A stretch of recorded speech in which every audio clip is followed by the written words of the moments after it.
Hello there, I'm Sarah McCluskey and this is Research Adjacent. Each episode I talk to amazing research adjacent professionals about what they do and why it makes a difference. Keep listening to find out why we think the research adjacent space is where the real magic happens. Hello there, I am your host, Sarah McCluskey, and welcome to episode 96 of Research Adjacent.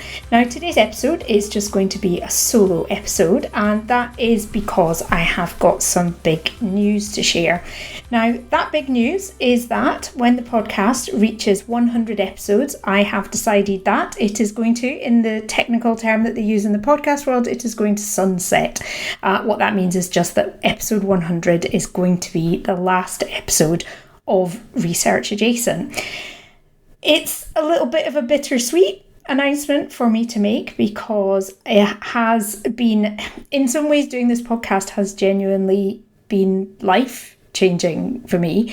It has been an incredible way to expand my network. I've met so many amazing people doing it, and I really do genuinely think that we have made a useful contribution to the conversation around research professionals and research professionals' careers.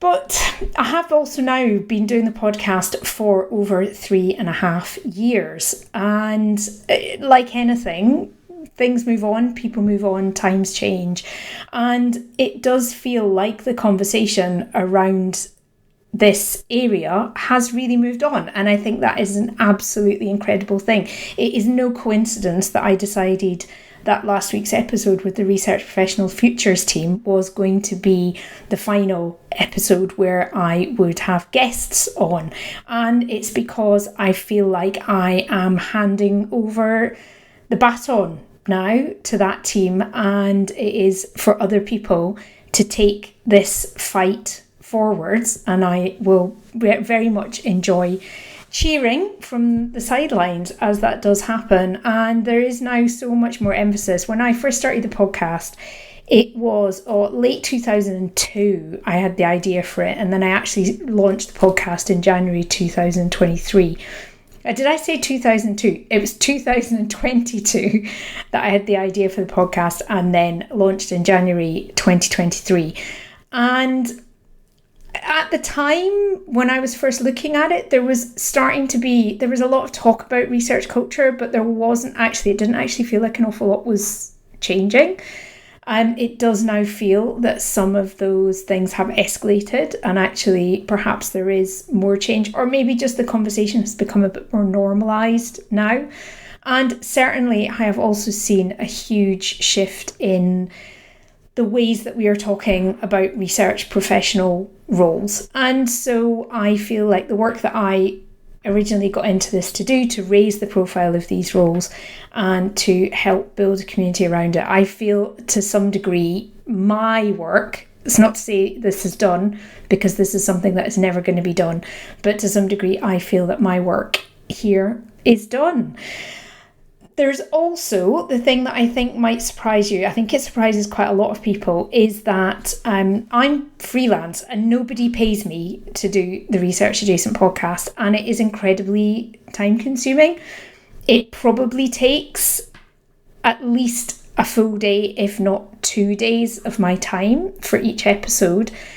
Once you include, in fact, it will be 2 days once you include things like finding guests and recording the interviews, and then doing all the social media to go along with it. So it's probably taking about a day a week of my time. And as I say, initially when I started the podcast, it was incredible for growing my network. And so actually I was happy to spend that time.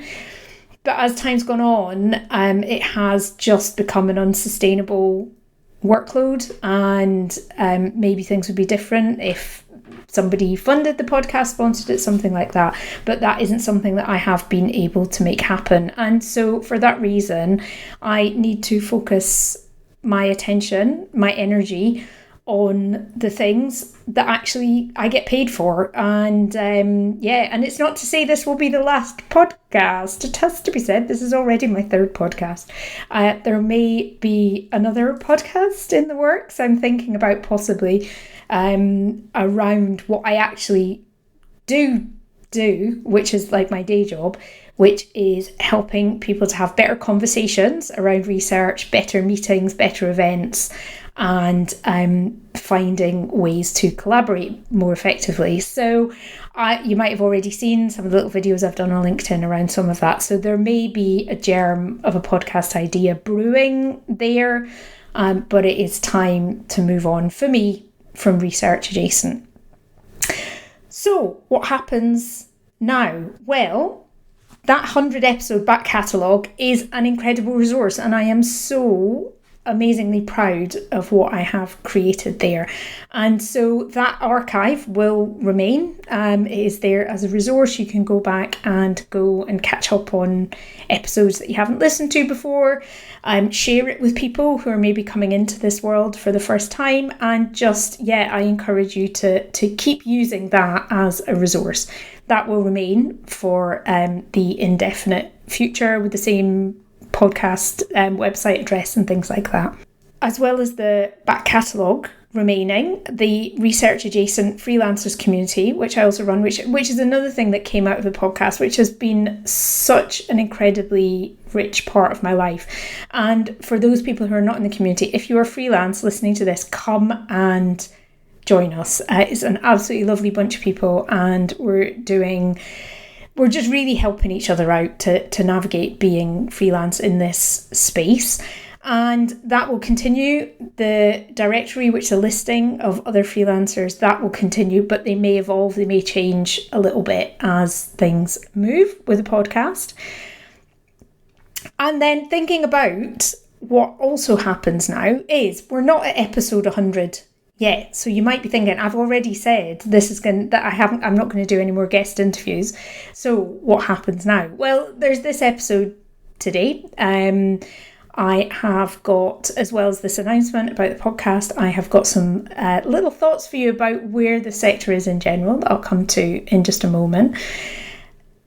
Then I'm going to do 3 episodes, which are going to be kind of compilation reflective episodes, looking back on the series. And if you would like to contribute to those at all, that would be fantastic. You can send a voice note to the podcast, and so you might actually hear your contributions on one of those episodes. And so if you want to do that, you'll find a link in the show notes, but it's speakpipe.com/research adjacent, if I remember correctly, but go to the link in the show notes to be sure. And you can record up to a 90-second clip there.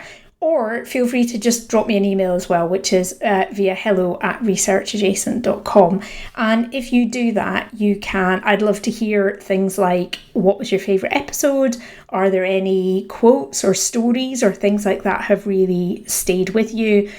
Just what generally has the podcast meant to you? And it would be fantastic to hear any thoughts that you might want to share, and I'll see if I can incorporate those into some of the other episodes. And then the final episode, the 100th episode, is going to be somebody interviewing me for a change. So I have got fellow podcaster and previous guest Andy Tattersall. He is going to host the 100th episode and turn the tables so that I am the guest on that one. So as I say, if there is anything that you would like to contribute, please do send a message, a voice message, or just an email and let me know, and that would be fantastic, and I'll see if I can incorporate them. So that's a little bit of an explanation of why I am going to end the podcast at 100 episodes, and also what you can expect going forwards. As I hinted at there, though, I think one of the reasons that I have chosen to end the podcast now is partly because there's quite a lot of change happening in this world that we're in at the moment. Definitely, some of it is change that is making some people feel very uncomfortable, making people feel very concerned, and making this whole space feel a little bit less steady than I think perhaps it did 3.5 years ago when I started the podcast. However, it is not really in my nature to dwell on the negative, and so I don't want to be in any way dismissive of the challenges that are facing the sector, challenges that are facing individuals, but I also want to give you perhaps a slight reframe on some of those topics, which is why I am kind of calling this section Reasons to be Cheerful. Because I think that one of the key things that has got me through 25 years, I've been doing this kind of work, I've been in this kind of space for 25 years, and I can tell you that things come and they go, and there are funding crises, and there's perhaps a funding crisis every 5 to 10 years, depending on where we're at. There are rounds of redundancies, there's restructuring. These things are happening all the time.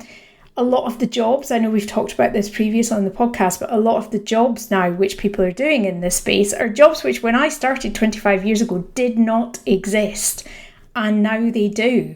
And so the fact that those are new jobs that are being created, it means there's other new jobs being created now. So in 10 years' time, it's going to look different. And that is just how life is.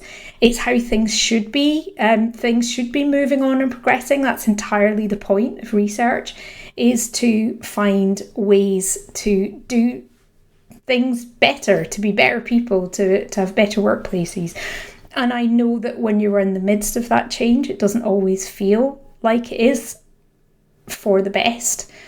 But as I say, part of the reason I've managed to work in this field for such a long time is, I think, just being open to opportunities, not getting bogged down in the negativity, and really just focusing on the things that I can control and the things that are not in my control. I'm also a yoga teacher. I do get a bit zen sometimes, but that's not to say I'm a totally chill person all the time, because I'm really not. But I do think that yoga helps me cope at times like this. But yeah, I promised you some reasons to be cheerful. Well, the first one is the Research Professional Futures programme, which were my guests in the previous episode. And so if you haven't listened to that, then do go back and listen to that episode of the podcast. And the Research Professional Futures programme, maybe it can't tackle the funding crisis, it can't tackle the job precarity, it can't necessarily tackle the fixed term contracts, although I think they have got some of that in their sights, but there's obviously a certain amount of things that they can't control. But what they are going to tackle is 3 of the big topics that come up again and again as part of the conversations I've had both in this podcast and just with people in this community. And that is, they're going to be having a look at how research professionals are properly recognised and supported. And that in itself is huge. That is the gateway, I feel, to everything else.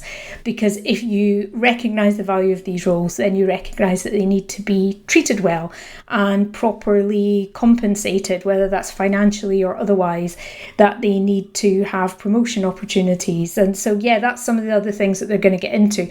They're going to look at the career frameworks and what that might look like and what progression opportunities might look like and how to improve things. And then the third thing they're going to look at, which comes up again and again and again, is what genuinely useful professional development would look like for people working in this world. And so I think that's one huge reason to be hopeful, is because that's work that's funded by Research England, and it's a really big, complex project, but it shows that they're taking it seriously and that these are people they recognise need support and haven't been supported. So I think that's my first reason to be cheerful. The other reason that I think there is to be cheerful is that there are always opportunities for people who are skilled. And I hope one thing that we have showcased in this podcast is that research professionals don't just work in universities. Research professionals also work in charities, they work in private companies, they work in places like the NHS, they work in places like the civil service. And so if you are feeling like the university sector is not the place that you want to be right now, that doesn't mean that there are no job opportunities out there. And some of the skills that are developed in some of these research adjacent roles are incredibly valuable elsewhere. I talk to people all the time who say, like, just finding people who are good at their job, some places is quite rare. And so being able to, here's just some of the things that I think that research adjacent professionals are really good at, which are transferable elsewhere. And that includes things like being adaptable, being good at solving problems, leadership skills, social influence, and we've had those previous podcast episodes where we've looked at influencing others, maybe worth going back and having a look at them. Working effectively in a team, emotional intelligence. So again, that comes down to the whole influencing thing and how you persuade academics to get them to do what you want them to do with your mind control powers. So emotional intelligence, huge, project management skills, and just being lifelong learners. I know that one of the reasons a lot of you have ended up in the research world is just because you're really curious and you want to learn about stuff. That's one of the reasons I have loved my job over the past 25 years, because I found when I did my PhD, I was becoming very, very expert in a very, very tiny niche little thing. And I actually just wanted to know about everything. And so being in a research adjacent role has been fantastic for me to just keep being curious. And I think people who are curious and who want to learn will always find opportunities. So I do think that there are opportunities out there if you are open to them and if you recognise that your future to some degree is in your own hands and you can decide what it looks like. So hopefully that is a little bit of a counterpoint to what sometimes, even for me, feels like relentlessly negative conversations. As I say, I hope that's not taken as gaslighting or pretending that things are not happening when I know that they are. But also, I know that the people who listen to this podcast are smart and resilient and curious and that they can figure things out. So, yeah, good luck if you are in a situation where you're facing redundancy or restructuring or things like that. Everybody is wishing you all the best if that is the case. And then, yeah, and so stay tuned for these last few episodes of the podcast. Hopefully we might be able in the next 4 episodes to showcase just how far we have come in 3.5 years. And yeah, it has been my privilege to be in your ears for, I mean, I don't know how many episodes you might have listened to now, but if you've listened to all of them, that's quite a lot of time that you've spent listening to my voice. So thank you for indulging me. And yeah, stay tuned for the next episode. I haven't decided exactly what the topic will be yet, but it will be the first of our compilation episodes. But for now, thank you. I'll see you next time. Thanks for listening to Research Adjacent. If you're listening in a podcast app, please check you're subscribed and then use the links in the episode description to find full show notes and to follow the podcast on LinkedIn or Instagram. You can also find all the links and other episodes at www.researchadjacent.com. Research Adjacent is presented and produced by Sarah McCluskey, and the theme music is by Lemon Music Studios on Pixabay. And you, yes you, get a big gold star for listening right to the end. See you next time.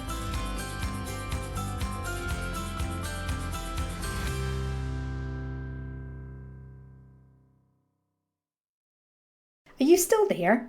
If so, I'm guessing you've either got your hands full or you have been really loving the conversation. And I love helping people to have conversations. Specifically, I organise, facilitate and train people to run events, workshops and meetings that get people talking about research. If this sounds like something you need help with, then get in touch. Pop over to sarahmccluskey.com or click the link in the show notes.